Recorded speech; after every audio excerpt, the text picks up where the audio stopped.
Welcome to another sleep story by the Zen of Sleeping. My name is Kate, and tonight I will read you the story of the wolf and the 7 little kids. The sound grows quieter as the story goes on, so you can easily drift off and go to sleep while you are listening. There was once on a time an old goat who had 7 little kids and loved them with all the love of a mother for her children. One day she wanted to go into the forest and fetch some food. So she called all 7 to her and said, "Dear children, I have to go into the forest. Be on your guard against the wolf.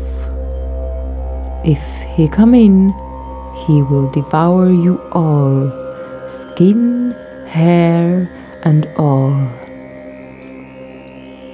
The wretch often disguises himself, but you will know him at once by his rough voice and his black feet." The kids said, "We will take good care of ourselves.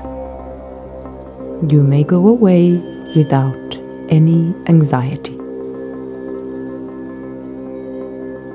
Then the old one bleated and went on her way with an easy mind.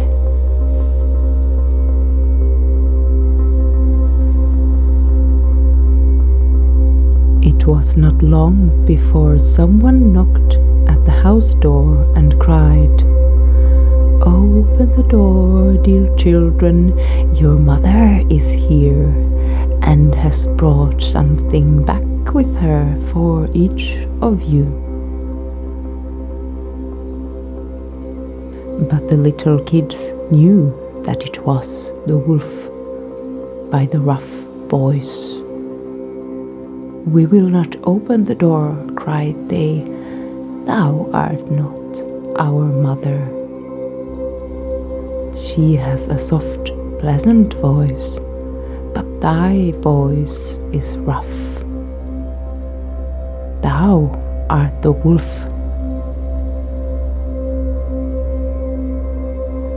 Then the wolf went away to a shopkeeper and brought himself a great lump of chalk, ate this, and made his voice soft with it.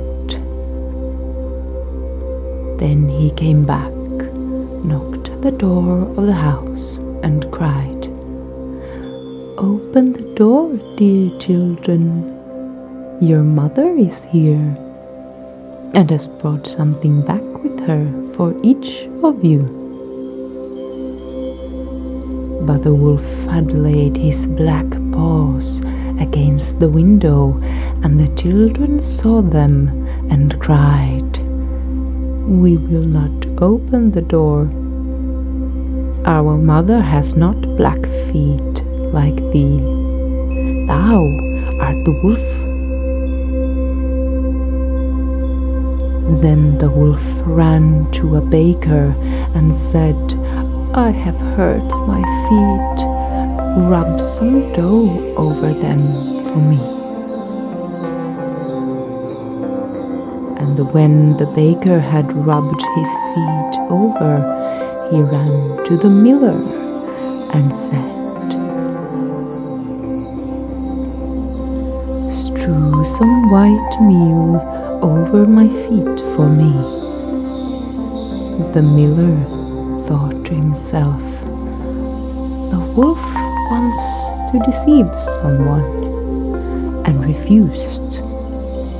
But the wolf said, "If thou wilt not do it, devour thee."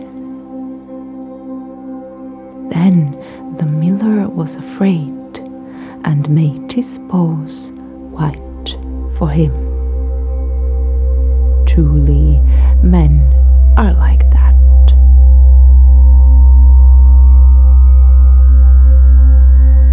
So now the wretch went for the third time to the house door, knocked at it and said, "Open the door for me, children, your dear little mother has come home and has brought every one of you something back from the forest with her." The little kids cried, "First show us thy paws, that we may know if thou art our dear little mother." Then he put his paws in through the window, and when the kids saw that they were white, they believed that all he said was true and opened the door.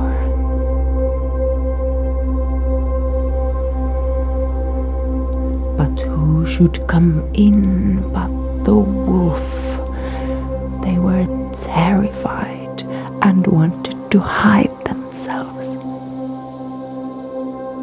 One sprang under the table, the second into the bed, the third into the stove, the fourth into the kitchen, the fifth into the cupboard, the sixth under the washing bowl, and the seventh into the clock case. But the wolf found them all and used no great ceremony. One after the other, he swallowed them down his throat. The youngest in the clock case was the only one he did not find. When the wolf had satisfied his appetite, he took himself off, laid himself down under a tree in the green meadow outside, and began to sleep. Soon afterwards, the old goat came home again from the forest. Ah, what a sight she saw there! The house door stood wide open. The table, chairs and benches were thrown down. The washing bowl lay broken to pieces, and the quilts and pillows were pulled off the bed. She sought her children, but they were nowhere to be found. She called them one after another by name, but no one answered. At last, when she came to the youngest, a soft voice cried, "Dear mother, I am in the clock case." She took the kid out, and it told her that the wolf had come and had eaten all the others. Then you may imagine how she wept over her poor children.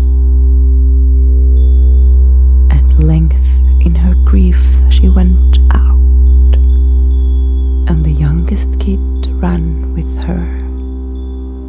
When they came to the meadow, there lay the wolf by the tree and snored so loud that the branches shook.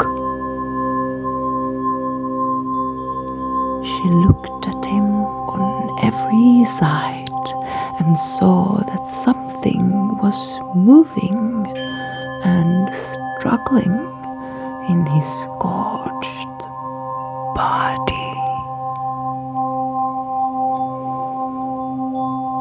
"Ah, heavens," said she, "is it possible that my poor children, whom he has swallowed down for his supper, can still be alive?"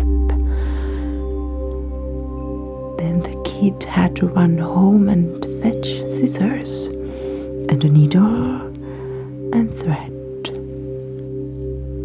And the goat cut open the monster's stomach, and hardly had she made one cut than one little kid thrust its head out.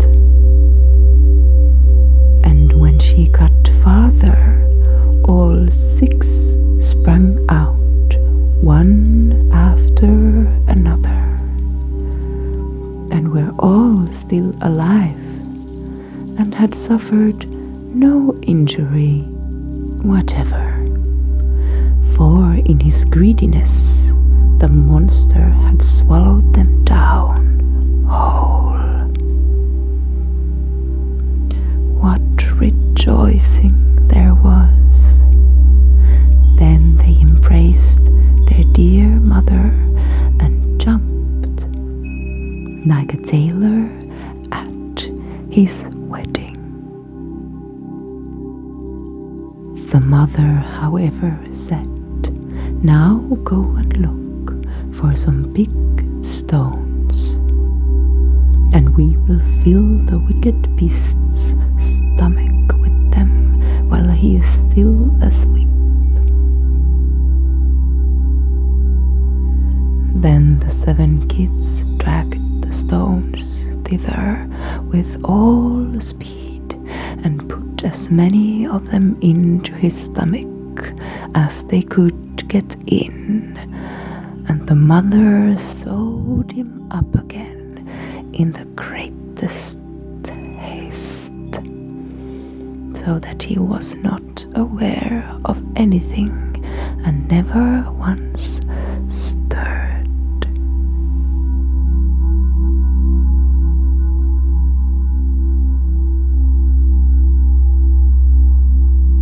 When the wolf at length had had his sleep out, he got on his legs, and as the stones in his stomach made him very thirsty, he wanted to go to a well to drink.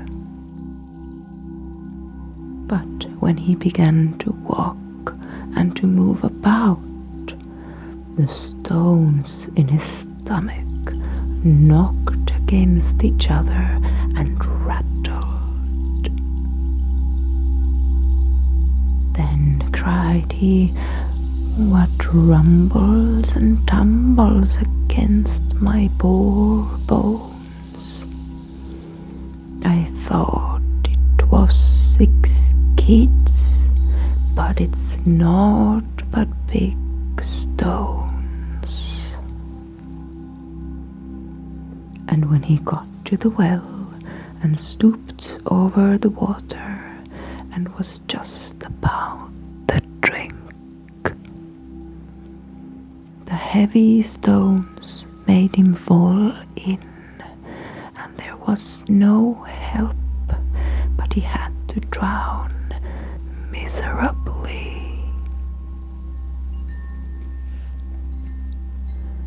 When the 7 kids saw that, they came running to the spot and cried aloud, "The wolf is dead! The wolf is dead!" and danced for joy around about the well with their mother. From Jacob.